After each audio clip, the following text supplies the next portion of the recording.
Bonjour et bienvenue à l'Église Jésus-Christ, Roi des Nations. La semaine précédente, nous avons terminé avec notre longue série, oui, sur les portes de Jérusalem, avec pour texte de référence Néhémie.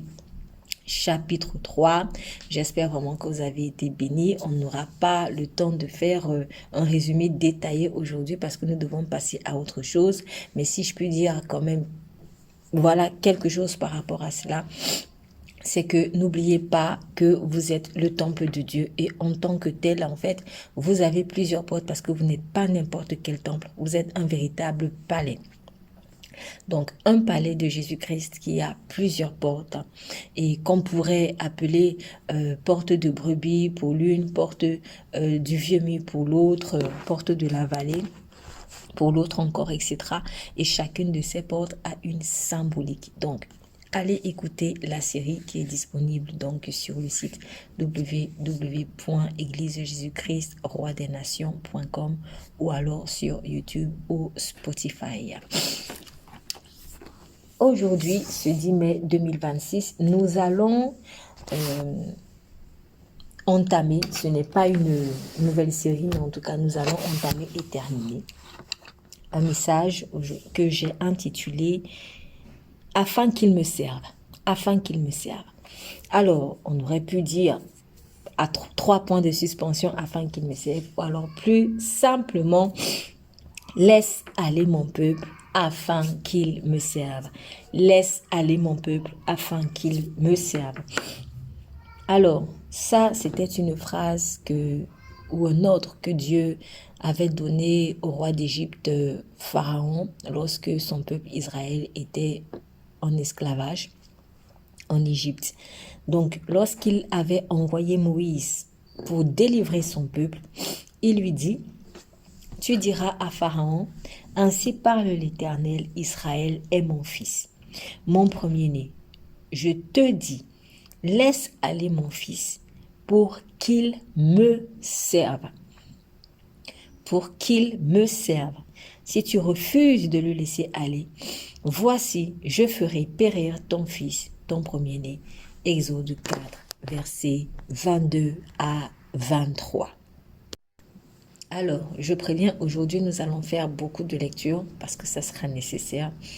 Donc, Dieu avait donné une parole précise à Pharaon, en tout cas une raison précise à Pharaon pour libérer Israël. C'était quoi? C'était qu'Israël serve Dieu. C'était qu'Israël serve Dieu. Et cette raison-là, il l'a répétée à maintes et maintes et maintes reprises. Par exemple, dans Exode chapitre 5, versets 1 et verset 3. « Laisse aller mon peuple pour qu'il célèbre au désert une fête en mon honneur. Ils dirent, le Dieu des Hébreux nous est apparu. Permets-nous de faire 3 journées de marche dans le désert pour offrir des sacrifices à l'Éternel. » Donc ici, ce sont Moïse et Aaron qui sont devant le roi d'Égypte. Donc ils lui disent, d'après la parole de Dieu, laisse aller mon peuple pour qu'il célèbre au désert une fête en mon honneur. Donc en fait, Israël devait aller célébrer Dieu en son honneur. Mais entre autres, et il réitère encore, le Dieu des Hébreux nous est apparu, permet-nous de faire 3 journées de marche dans le désert pour offrir des sacrifices à l'Éternel. Là, je lis ici un extrait. En tout cas, ce n'était pas juste laisse aller mon peuple, point final. Mais en fait, laisse aller mon peuple pour. Laisse aller mon peuple pour. Dans Exode 5, 1 et 3. Laisse aller mon peuple pour qu'il célèbre une fête en mon honneur. Laisse aller mon peuple pour qu'il m'offre des sacrifices. Exode 7, verset 16.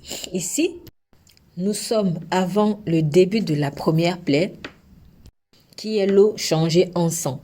Donc, juste avant que Dieu ne frappe l'Égypte en changeant les eaux en sang, les eaux des fleuves, les eaux du Nil, par exemple, en sang, il donne encore cet ordre au travers de Moïse et d'Aaron. Verset 16, Exode 7, « Et tu diras à Pharaon, l'Éternel, le Dieu des Hébreux, m'a envoyé auprès de toi pour te dire, laisse aller mon peuple afin qu'il me serve dans le désert. afin qu'ils me servent dans le désert. Et voici, jusqu'à présent, tu n'as point écouté. Exode 7, verset 26. Ici, nous sommes avant la deuxième plaie, celle qui concerne les grenouilles. Parce qu'à un moment donné, Dieu a envoyé des grenouilles. Alors, pour plus de précision, si cela vous intéresse, juste après le verset 16, nous avons le verset 17, où il dit « Ainsi parle l'Éternel, à ceci tu connaîtras que je suis l'Éternel, je vais frapper les eaux du fleuve avec la verge qui est dans ma main, elles seront changées en sang. Les poissons qui sont dans le fleuve périront, le fleuve se corrompra et les Égyptiens s'efforceront en vain de boire l'eau du fleuve. » Donc, à chaque menace de jugement, Dieu insistait en disant « Laisse aller mon peuple afin qu'il me serve. » Donc maintenant, nous sommes dans le verset 26, toujours dans Exode 7, avant la deuxième plaie des grenouilles. Là, Dieu menace d'envoyer des grenouilles sur toute l'Égypte, dans les maisons, dans les cuisines et même dans les pétrissages. L'Éternel dit à Moïse, va vers Pharaon et tu lui diras, ainsi parle l'Éternel, laisse aller mon peuple afin qu'il me serve. Laisse aller mon peuple afin qu'il me serve. Et au verset 27, il ajoute, si tu refuses de le laisser aller, je vais frapper par des grenouilles toute l'étendue de ton pays. En tout cas, on voit quand même qu'il y a toujours cette insistance-là pour afin qu'il me serve. Exode 8, verset 16. Cette fois-ci, c'est avant la quatrième plaie. Parce que pour ceux qui ne savent pas l'histoire, Dieu avait frappé l'Égypte à cause d'Israël par 10 plaies. Donc, nous sommes ici avant la quatrième plaie qui concerne les mouches venimeuses. L'Éternel dit à Moïse, lève-toi de bon matin et présente-toi devant Pharaon. Il sortira pour aller près de l'eau. Tu lui diras, ainsi parle l'Éternel, laisse aller mon peuple afin qu'il me serve. Laisse aller mon peuple afin qu'il me serve. Et dans la suite, il dit, si tu ne laisses pas aller mon peuple, je vais envoyer les mouches venimeuses contre toi, contre tes serviteurs, contre ton peuple et contre tes maisons. Et les maisons des Égyptiens seront remplies de mouches et le sol en sera couvert. Exode 9, verset 1er. Ici, nous sommes avant la cinquième plaie qui est la mort de tous les troupeaux d'Égypte. Chevaux, ânes, tout ce que vous voulez. Donc, je lis, l'Éternel dit à Moïse, va vers Pharaon et tu lui diras, ainsi parle l'Éternel, le Dieu des Hébreux, laisse aller mon peuple afin qu'il me serve. Laisse aller mon peuple afin qu'il me serve. Et dans la suite, il dit, si tu refuses de le laisser aller et si tu le retiens encore, voici la main de l'Éternel sera sur tes troupeaux qui sont dans les champs, sur les chevaux, sur les ânes, sur les chameaux, sur les bœufs et sur les brebis. Il y aura une mortalité très grande. L'Éternel distinguera entre les troupeaux d'Israël et les troupeaux des Égyptiens et il ne périra rien de tout ce qui est aux enfants d'Israël. Voilà. Exode 9, verset 13. Nous sommes ici avant la septième plaie, qui est la grêle. Je lis, l'Éternel dit à Moïse, lève-toi de bon matin et présente-toi devant Pharaon. Tu lui diras, ainsi parle l'Éternel, le Dieu des Hébreux. Laisse aller mon peuple afin qu'il me serve. Car cette fois-ci, dans la suite, il dit, car cette fois, je vais envoyer toutes mes plaies contre ton cœur, contre tes serviteurs et contre ton peuple, afin que tu saches que nul n'est semblable à moi sur la terre. Et là, il le menace en disant, si j'avais étendu ma main et que je t'eusse frappé par la mortalité, toi et ton peuple, tu aurais disparu de ta terre. Mais je t'ai laissé subsister afin que tu vois ma puissance et que l'on publie mon nom par toute la terre. Donc, une fois de plus ici, avant d'envoyer la septième plaie, la grêle, il dit, laisse aller mon peuple. Et comme Pharaon, bien sûr, à chaque fois résistait, eh bien, les plaies arrivaient.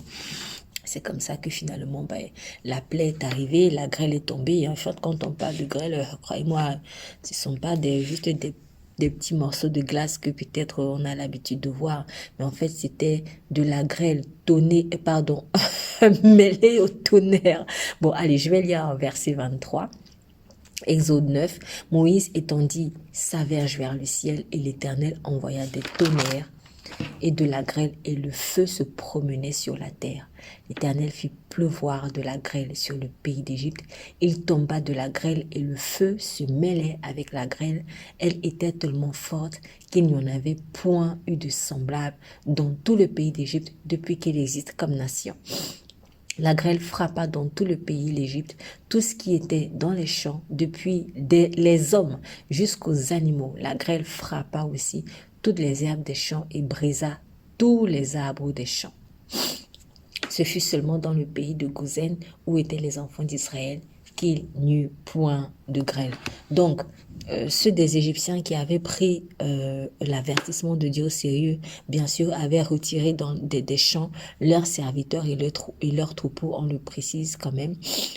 Mais ceux des serviteurs qui n'avaient pas pris au sérieux cet avertissement de Dieu et qui ont donc laissé leurs serviteurs dans les champs, leurs troupeaux dans les champs, eh bien la grêle a frappé et a fait périr toutes ces personnes qui ne s'étaient pas mises à l'abri. En tout cas, on voit ici que Dieu a frappé. Pourquoi? Parce que Pharaon refusait de libérer le peuple de Dieu. Exode 10, verset 3. Ici, nous sommes avant la 8e plaie, à savoir les sauterelles. Je lis, Moïse et Aaron allèrent vers Pharaon et lui dirent, ainsi parle l'Éternel, le Dieu des Hébreux. Jusqu'à quand refuseras-tu de t'humilier devant moi? Laisse aller mon peuple afin qu'il me serve. Une fois de plus, Dieu insiste encore sur la raison pour laquelle Pharaon devrait laisser aller le peuple de Dieu afin qu'il me serve. Et dans la suite, il dit, si tu refuses de laisser aller mon peuple, voici, je ferai venir demain des sauterelles dans toute l'étendue de ton pays. Ici, même les serviteurs, au niveau de cette plaie, avant en tout cas l'envoi de la 8e plaie, même les serviteurs de Pharaon réagirent et lui dirent « Jusqu'à quand cet homme sera-t-il pour nous un piège ?» Ils sont en train de parler de Moïse. « Jusqu'à quand cet homme sera-t-il pour nous un piège? Laisse aller ces gens et qu'ils servent l'Éternel leur Dieu. Laisse aller ces gens et qu'ils servent l'Éternel leur Dieu. Ne vois-tu pas encore que l'Égypte périt ?» Ça, c'est Exode 10, verset 7. En gros, ils sont en train de dire, mais laisse-les aller servir leur Dieu, en fait. Laisse-les aller servir leur Dieu. Pourquoi tu veux que toute l'Égypte périsse? Pourquoi retenir des personnes? Laisse-les aller servir leur Dieu tranquillement. À la dernière plaie, lorsque tous les premiers-nés d'Égypte sont morts, Pharaon chassa enfin les Israélites de son territoire en disant « Levez-vous, sortez du milieu de mon peuple, vous et les enfants d'Israël. Allez, servez l'Éternel comme vous l'avez dit. Allez, servez l'Éternel comme vous l'avez dit. » Exode 12, verset 31. Donc, malheureusement, pour lui, il a fallu que son fils meure et que tous les premiers-nés d'Égypte meurent, des hommes au troupeau. En tout cas, il a fallu une si forte mortalité pour qu'il cède, en fait. Donc là, il laisse Israël et il dit, allez, servez l'Éternel, comme vous l'avez dit. Pourquoi? Parce que, en fait, c'était ça qui dérangeait surtout Pharaon. Quand bien même Pharaon avait vu la grande puissance de Dieu, il refusait de laisser partir les Israélites parce qu'il ne voulait pas qu'ils servent Dieu, mais plutôt qu'ils le servent lui. C'était ça en fait le problème de Pharaon. C'était ça. Donc, alors, je ne suis pas sûre personnellement que ça aurait changé grand-chose si Dieu avait dit laisse aller mon peuple, qu'il soit libre de faire ce qu'il veut. Bon, je ne sais pas si ça aurait changé grand-chose. Mais en tout cas, une chose est sûre, c'est que ce qui a vraiment, vraiment dérangé Pharaon, c'était afin qu'il me serve. En gros, ils ne vont plus me servir, moi, Pharaon, ils vont servir une autre personne, un autre Dieu, parce que bon, Pharaon, lui, aussi se prenait pour Dieu sur terre. Il ne voulait pas que les services d'Israël soient orientés ailleurs que chez lui. Exode 14, verset 5. Ici, Pharaon a finalement laissé partir Israël, il a chassé Israël de son pays. Et il est dit, on annonça au roi d'Égypte que le peuple avait pris la fuite. Alors le cœur de Pharaon et celui de ses serviteurs furent changés à l'égard du peuple. Ils dirent, qu'avons-nous fait en laissant aller Israël dont nous n'aurons plus les services? Qu'avons-nous fait en laissant aller Israël dont nous n'aurons plus les services?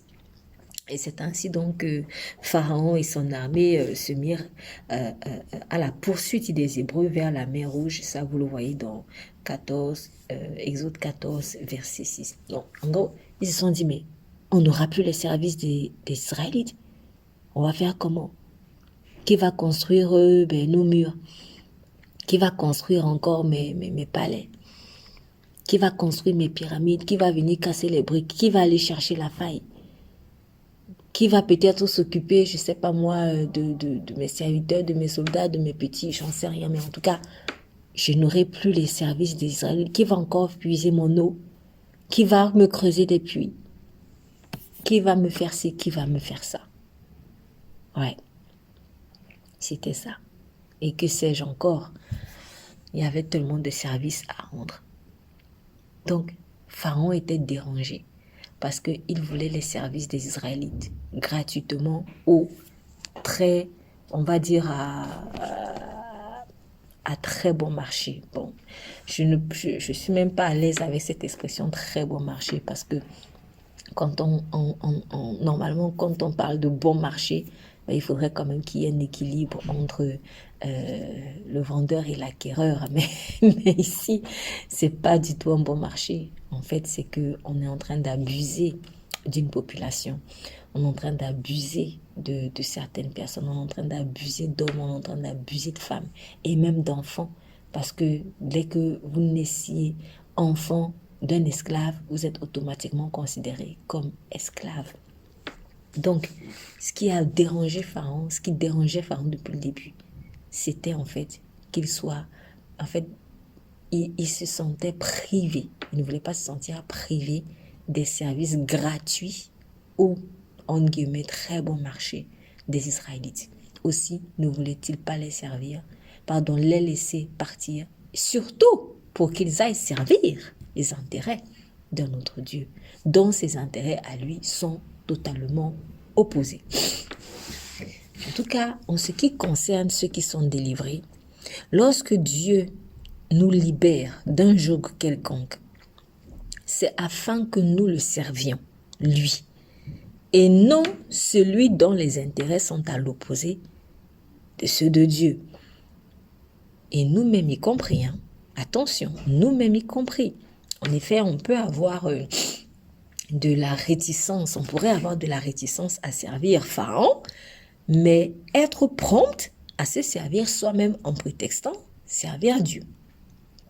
Celui qui sert vraiment Dieu est prêt à le suivre jusqu'au bout.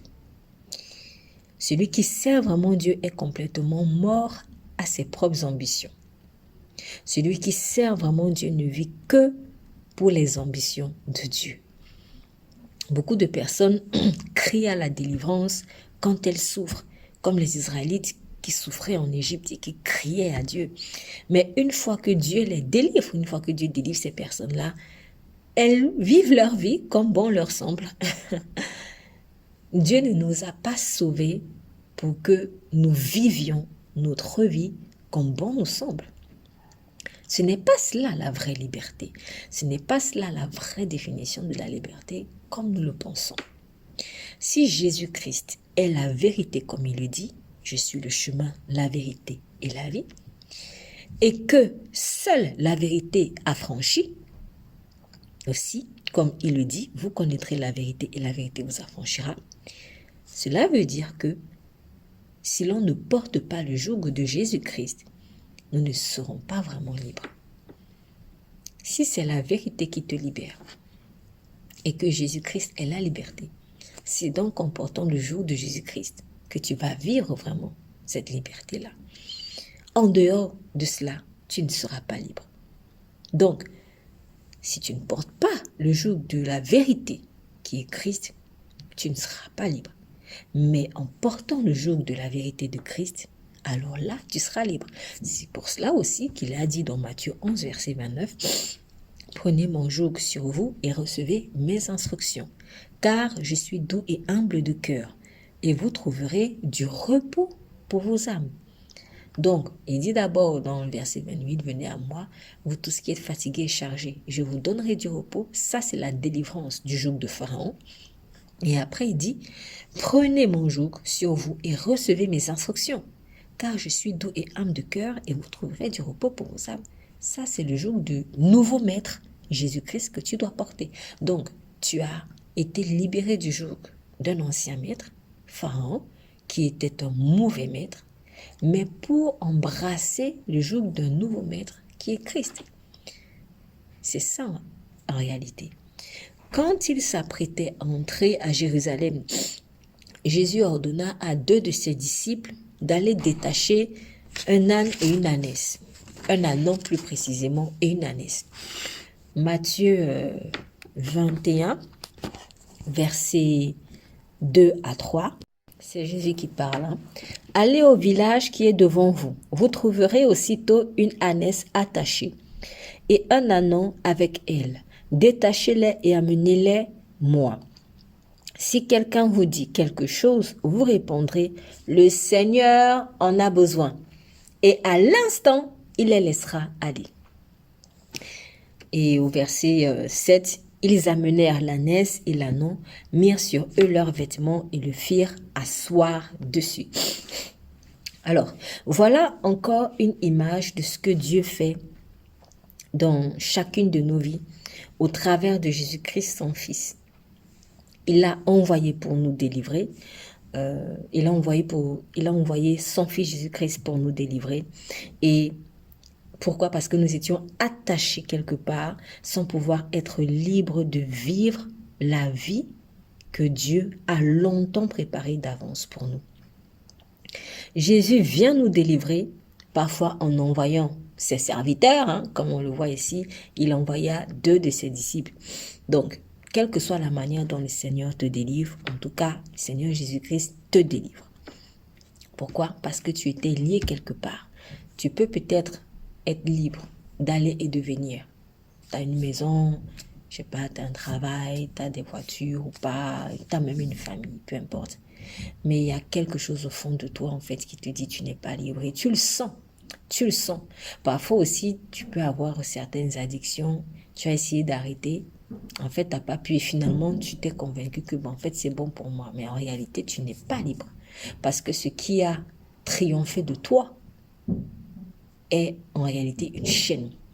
Donc, si je ne suis pas capable d'arrêter telle chose qui, finalement, est une nuisance, soit mon corps, soit mon âme, soit mon esprit, c'est que je suis attaché quelque part. Je ne suis pas libre.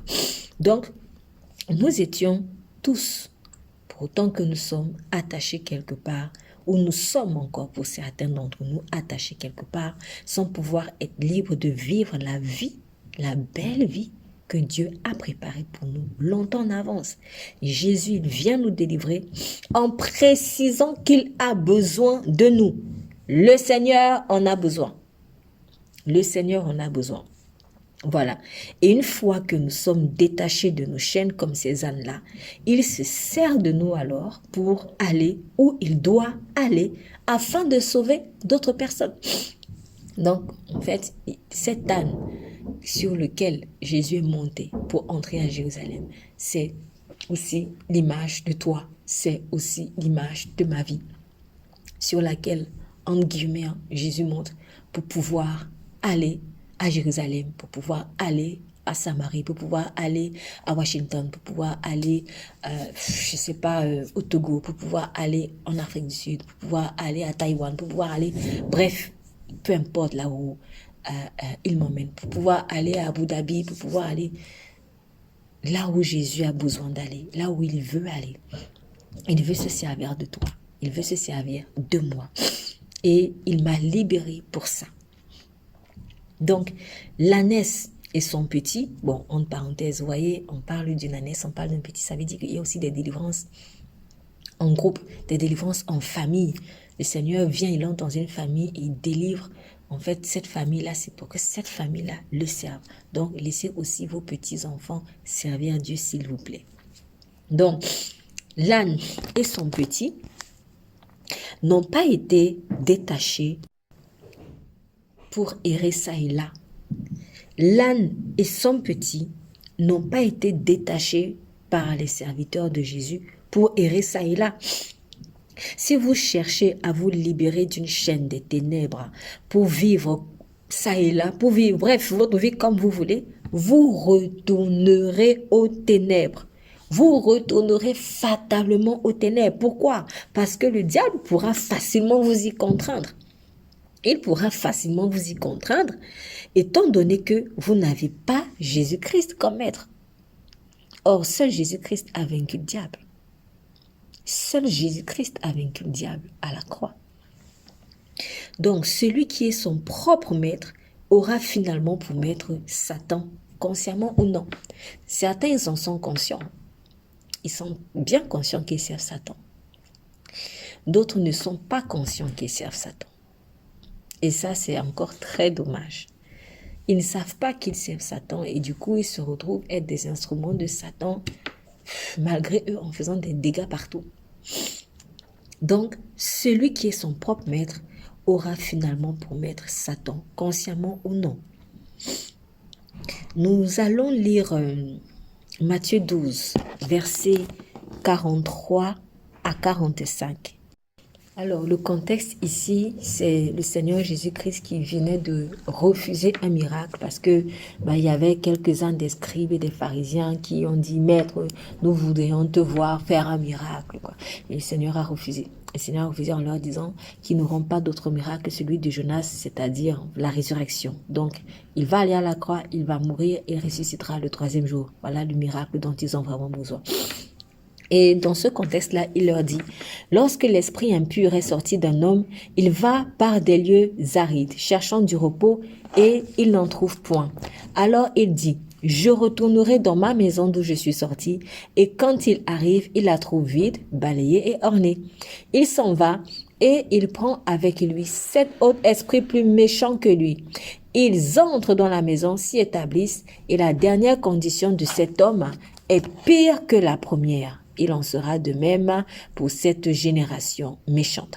C'est une façon de dire que si tu veux le miracle de Jésus, précisément le miracle de la délivrance, si tu veux le miracle de Jésus sans changer, sans vouloir changer de maître, c'est-à-dire sans vouloir faire de Jésus-Christ ton maître, donc ton Seigneur, tu vas revenir en arrière, dans ton ancienne condition, voire pire. Oui, parce que on ne plaisante pas en fait avec le monde spirituel. Tu peux pas, par exemple, être possédé ou avoir des chaînes, être lié par, je sais pas moi, et puis le Seigneur, il te délivre. Voilà, c'est-à-dire que il balaie ta maison, il orne ta maison, il la nettoie, et puis tu dis, ouh, merci, vraiment, Dieu, tu es puissant, ciao, bye bye. Tu vis ta vie normale, ou alors tu dis, bon, de temps en temps, je vais quand même venir à l'église pour faire acte de présence. Tu n'es pas en train de rendre un service à Dieu là. Tu n'es pas en train de rendre un service à Dieu. En fait, souvent on vient à l'église comme si ou bien on vient écouter peut-être des messages, je dis, bon, je vais quand même rendre service à Dieu. Ou alors pour d'autres, je vais essayer de me faire bonne conscience, je vais essayer de...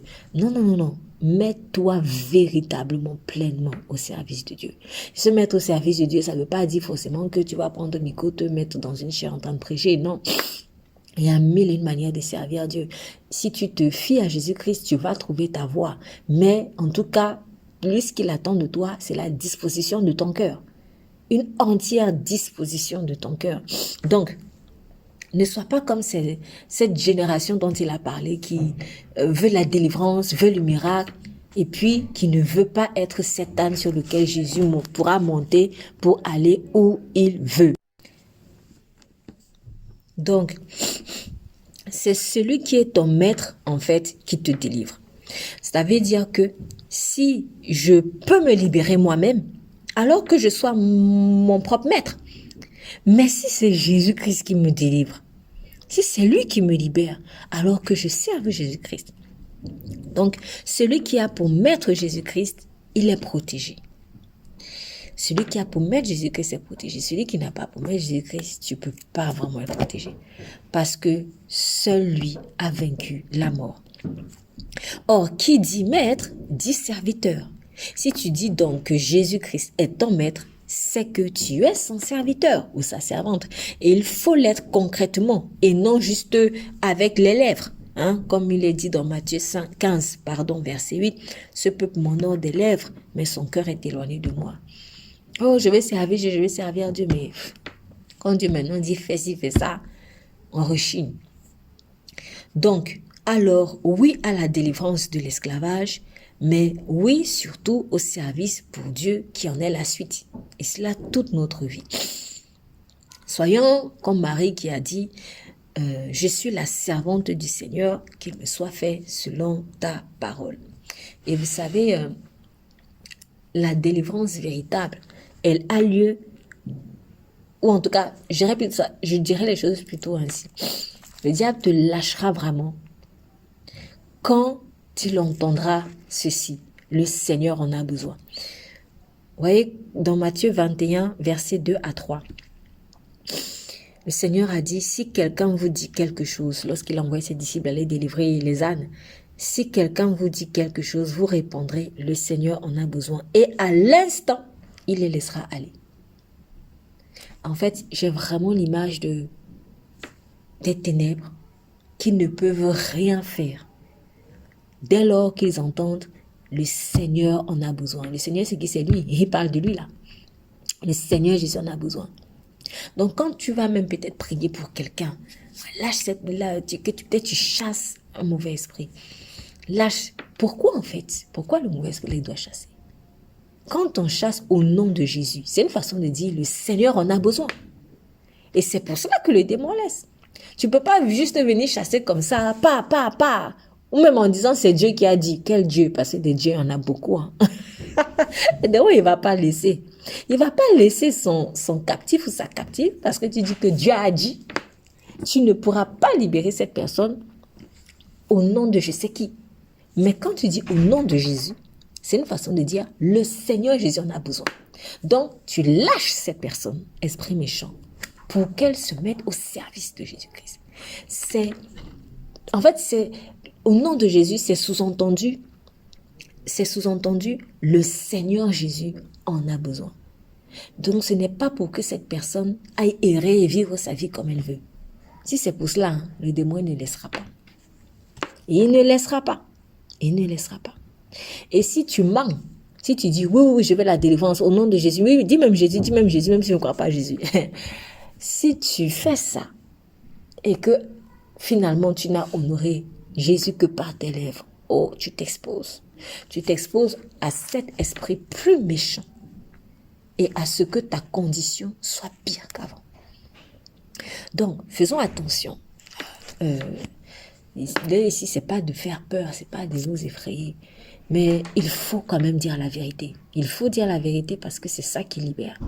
Il faut dire la vérité parce que on doit être conscient, en fait, de peut-être ce qui se passe en nous si nous sommes dans une situation où nous avons été confrontés à ce genre de situation. Donc, soyons vraiment conscients de cela. On va prier.